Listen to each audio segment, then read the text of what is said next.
Hello বন্ধু, দেখো আমরা এখন মেলা আইছি, ঝিনাইদহ বাণিজ্য মেলা। মেলায় খুব সুন্দর সুন্দর জিনিসপাতি আছে।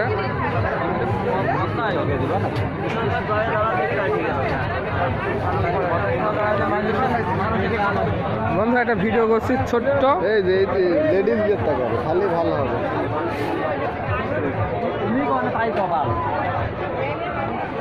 গেটেতে আজ থেকে 1 ঘন্টা লাগে, সে তখন তো গেটে বুঝে নেই।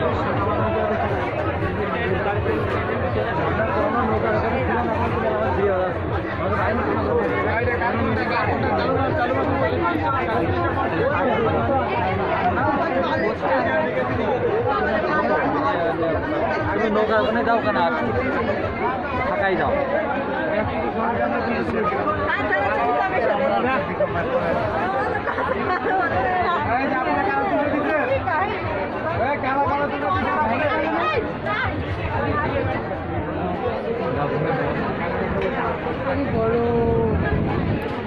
এইসব আমার গার্লফ্রেন্ডে দিলে খুব খুশি হইতো, টাকাটা হয়ে কিনতে আসছে।